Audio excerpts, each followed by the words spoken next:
Nursing is the most respected profession in the world, and many nurses have paved the way through history to make nursing the honorable and most respected profession in the world. But did you know it was not always like this?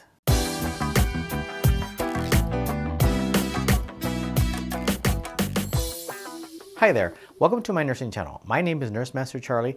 Today I'm going to be sharing about a brief history of nursing. This is going to be part one of two parts. The second part is going to be about Florence Nightingale. So be sure to watch both. I love being a nurse and everything about nursing. Nurses are there through all aspects: birth, wellness, illness, recovery, and of course death. An anonymous quote says, "Save one life and you're a hero. Save 100 lives and you're a nurse." So what is a nurse and where do they come from? Now, a nurse is someone who is trained in the skill of physically, psychologically, and physiologically caring for patients. But you also have to have the heart to be a nurse. The heart is something inherent inside of you. You are not trained to be caring. You have to have that inside of you. I believe that as we learn about our past, we can learn to better shape our future. And as we learn from history, how far we have evolved. History documents nursing, although it may not be called nursing, all through history from 100 to 200 BC, all the way into 50 AD, as it is mentioned in biblical scriptures. So let's look at the word nurse. The Latin word is called nutrire. I'm not sure if I'm saying that right. And it is defined as to suckle, as in a baby suckling on their mom's breast for milk. One occupation in history was actually called a wet nurse. This was a woman who could lactate and give milk to a child or to an infant who was not her own child. And it wasn't until the 16th century that nurse came to be defined as it is today. Now there's two types of definitions. There is a noun, which means a person trained to care for the sick or the infirm, and a verb, which is to give medical attention. Another verb, like I said, is about to feed a baby at the breast. Now, many nurses have paved the way to make nursing the honorable and most respected profession in the world. And history shows that most nursing care was actually done by mothers or women as they provided care for their infants and children, and somehow this transferred to caring for the sick. Caring for the sick became the responsibility of those who had practice in caring for the sick, such as family members, friends, respected persons, or even healers.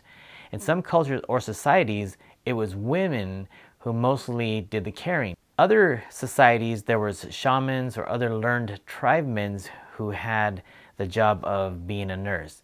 There was no degrees at this time, no formal training at this point in history. And most caring was done inside of a patient's home. Somewhere along history, this changed. In the early Middle Ages, early hospitals from religious obligation were established to care for the sick, and it was religious monks and nuns who did most of the caring. After the Middle Ages, the Reformation happened, and in Europe, religious affiliated hospitals kind of came to an end, and their stock of nurses came to an end. Nurses at this time were considered what they call wayward. Wayward was, by definition, difficult to control or predict because of unusual or perverse behavior. And nursing was actually considered low status in the society. Women who would commit a crime would even have the option to go be a nurse or go to jail. These nurses, as they would work in hospitals, would be punished because of fighting, abuse, thievery, and from having sexual relations with patients. Even famous author Charles Dickens, who described something that you might want to look up, something called Pickwickian syndrome. It's quite interesting. He had no medical degrees, but he actually described in one of his books the term wayward nurses because of their drunkenness. So let's fast forward. Eventually in the 1830s, after the Reformation, a German pastor by the name of Theodor Fliedner, I'm not sure if I'm saying his name right, opened up a nursing training facility in Kaiserwerth, Germany. It was called the Deaconess Home and Hospital. And this is to train new nurses. These were not nuns, these were not monks. It was the first time that it was kind of a semi-secular type of nursing training facility. Now, deaconesses comes from the word deacon, which in our time of today kind of means like a public servant or somebody to serve. And this is actually the school in Germany that Florence Nightingale would attend. Now, I'll be, like I said earlier, discussing Florence Nightingale in another video. But Florence Nightingale set the stage for the modern nursing of today. She was a philanthropist, spoke multiple languages, and she was highly educated in mathematics. She was passionate about nursing and elevating the nursing profession in ways she had no idea would still be ongoing today. She was one to promote collegial relationships with physicians, not subservient. She was the first to use statistics and research to make care better for patients. She started the Nightingale Training School for Nurses. It was her own school. The success of Florence Nightingale's nursing school became world-renowned, and she set the design of nursing education, which would transfer eventually to the United States. In the 1870s, there was about 10 U.S. nursing schools. By the 1880s, we had about 35. And by 1900, there was about 423 nursing schools in the United States. Today, well, just passed in 2020, statistics show that we had approximately 996 BSN schools and more than about almost 1,100 ADN or ASN schools. In the late 1800s, public health nursing was in its infancy, and a special nurse by the name of Lillian Wald was from New York. She was instrumental in developing school nursing and public health nursing. And it was nurses joining together to make nursing professions who formed the American Nurses Association, which sought to formalize licensing for nursing. The National League for Nursing, which was founded to standardize nursing education. Now, Clarissa Harlow Barton, you may know her as Clara Barton, was instrumental in forming the Red Cross as it is known today. Now, as nursing schools were being formed, some physicians were highly against nursing and nursing education. Some hospitals even became kind of evil, we'll say. They were using nurses and labeling it as clinical training, and where they would grab free labor. What these hospitals would do also is they would take these nursing students who were students and still learning and send them out to do public health nursing and then be reimbursed for whatever the services they did, and they would not pay the nurses or the student nurses for this. Eventually this would change and training would focus on education first, setting the pathway for the way it is today. Now, as technology advanced, medicine advanced, so did the need for nurses with their education and their clinical skills needed to advance. Now, I'm sure you've come across in your nursing studies something called Nurse Practice Acts. In the 1920s, the title and licensure for registered nurse was a result of Nurse Practice Acts becoming enacted laws governing professional nursing. A woman by the name of Frances Payne Bolton in 1943 enacted something called the Bolton Act. This made the nursing profession more accessible to everyone, mandated standards for nursing education programs, and removed discrimination against ethnicity, race, marital status, and gender. She was not a nurse, and I'm going to quote, in a radio broadcast, she said that this would bring nurse education from crude apprenticeship to scientific preparation for a broad and contributive professional career. Now, also at this time, untrained nurses could still call themselves nurses and practice as nurses as long as they did not call themselves registered.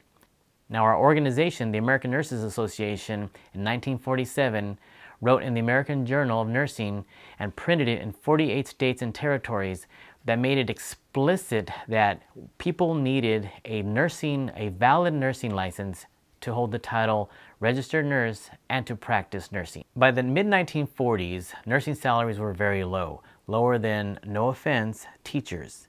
Now, collective bargaining entered, and this is defined as, in today's healthcare environment, it is about more than wages and benefits. It is about patient advocacy, protecting nurse practice, safe staffing levels, and ensuring a safe and healthy work environment for registered nurses and healthcare professionals.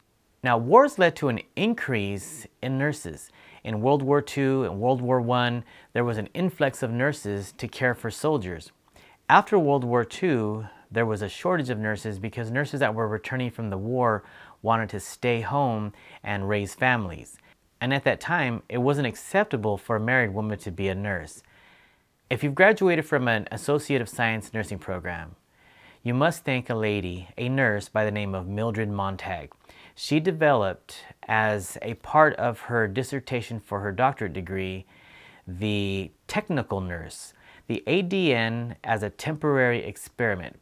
But it was such a huge success, and it promoted nursing graduates, and it opened the doors for men, married women, and previously other excluded people who were not able to enter nursing school. So if you've graduated from an ADN or ASN nursing program, it was due to nurse Mildred Montag.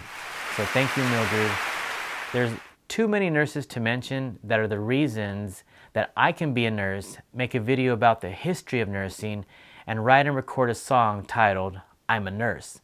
Nurses nowadays are actually encouraged to acquire from their ASN to acquire a BSN, and it's to elevate their knowledge to become a professional nurse. And with online learning, this has never been easier. Nurses can advance their knowledge, their degrees, their careers, and their profession, and to continue their education to become a bachelor-trained nurse, a master's-trained nurse, to have an advanced practice nursing degree, to become a nurse practitioner, have a doctoral degree as a DNP or a PhD. Now, I started out with an ADN or an ASN degree and now have a master's degree in nursing with a focus in education. In the comments below, tell me where you went to nursing school, or if you're still in nursing school, what school you're going to, and also what degree you're pursuing or what degree you acquired. And like I mentioned earlier, I believe that we learn about our past so that we can better shape our future. And we learn from history how far we've evolved. Who knows where nursing will go? So just think what you can do as a nurse and who you can become as a nurse. Maybe you can take nursing to the next level. Go to nursing school and let's find out. Thank you for watching. Now, if you enjoyed that, make sure that you like and subscribe to my channel, and be sure to click on the notification bell to be aware of when I release new videos. So be sure to catch part 2, which will be about Florence Nightingale.